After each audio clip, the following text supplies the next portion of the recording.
Kevin, yeah, the snow is falling heavily outside, and the Huskers hope that their shots will be falling later tonight. Coach, congratulations. Now, I want to address this first. There's been a lot of talk about your team. The players have not talked to the media all year, but don't you think they should be celebrating right now? Yeah! The Bolt star, Maddie Simon, before she steps in this arena wearing Husker red, she will don the Pius uniform, hoping to end her high school career a state champion. And with 16 goals through 11 games this year, she's proved that her knee is just fine. It's called the I-80 rivalry, and the Huskers are hoping to make a complete 180 from how they played against Creighton last year. It's a beautiful night out here in Milligan. I'm going to take the T-Wolves on their home turf tonight. We'll toss it back to you. Right. Wow, look at that. While Clark Griswold dreamt it, the Nebraska basketball team lived it today. That's Christmas in Hawaii. As if Sunday's game wasn't hyped enough already, Shockers head coach Greg Marshall has coined it the Battle of Omaha. The calendar turns to August. Excitement level for Husker football is increasing by the day. Two guys who could also probably use a fresh start since their previous meeting are Tim Miles and Tom Crean.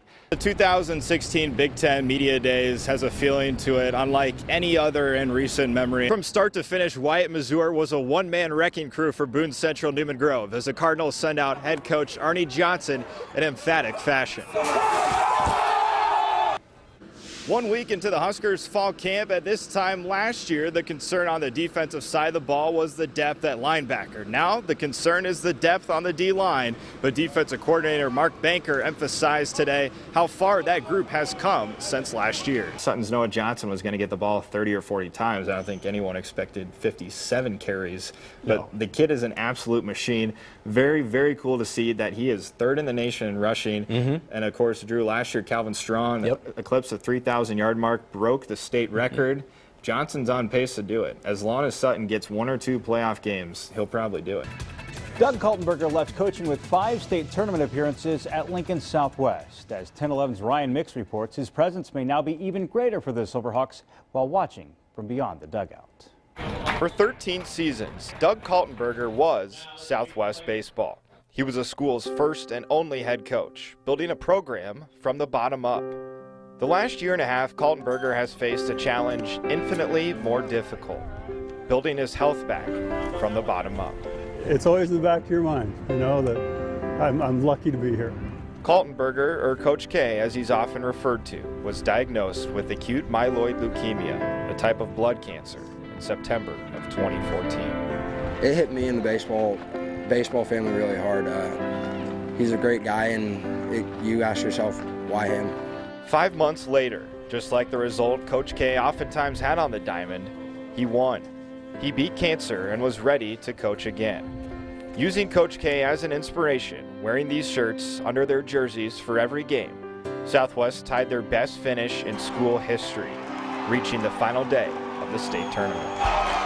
Everything was going as planned for Coach K. That is until October, when the cancer returned. I read a quote that said, you never know how strong you are until being strong is your only choice. And that's kind of where I was. And I learned a lot about myself, and my family helped me to do that. I just told him, you'll beat it. I know you well enough to know that, this is something that you can tackle. Everyone was worried, and they realized how serious it was. Everyone just kind of took a step back and held their breath. While Kaltenberger was in the hospital receiving a stem cell transplant, the Southwest team came together with an idea to honor their beloved coach during the season. While they would play for Southwest on their chest, they would make it visible they're playing for Coach K in their heart. He wants it to be about the game, not about him, but as you can see, this whole team plays for him. It's very humbling that these guys would show that kind of support. After spending 3.5 months in Omaha, in and out of the hospital, Kaltenberger was allowed to return home to Lincoln 2 weeks ago. With state baseball around the corner, the timing couldn't be any better. I think the man upstairs has something to do with it, honestly.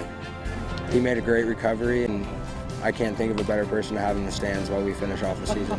I'm fortunate.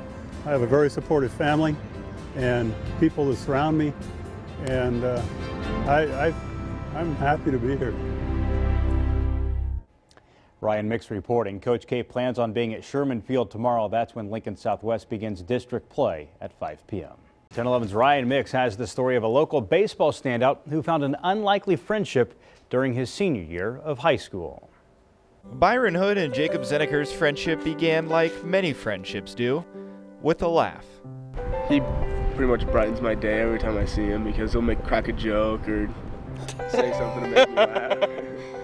Jacob, a Norris freshman with Down syndrome, met Byron at the beginning of the school year. He has just characteristics of nobody I could ever find in this world. Like, he's always cheering me up. I would call Jacob my best friend.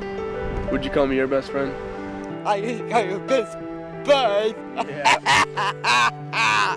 The two best buds cherish all the time they have together. The Norris baseball team, which Hood is a star pitcher for, has fully embraced having Jacob a member of their squad. Brother, hit on 3. 1, 2, 3. Brother. He's great to have around, and he makes our team better.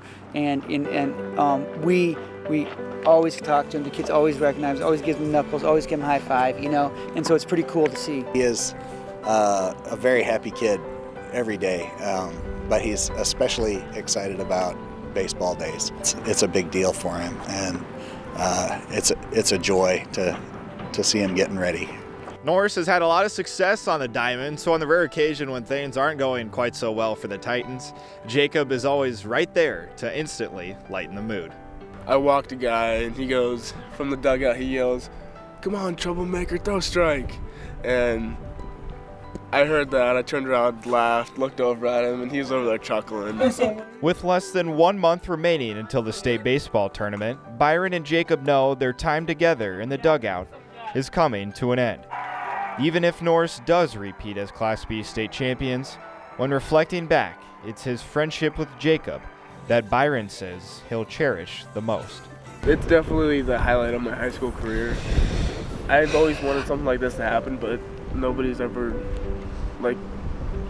been like Jacob to come into my life yet. Then senior year it happens.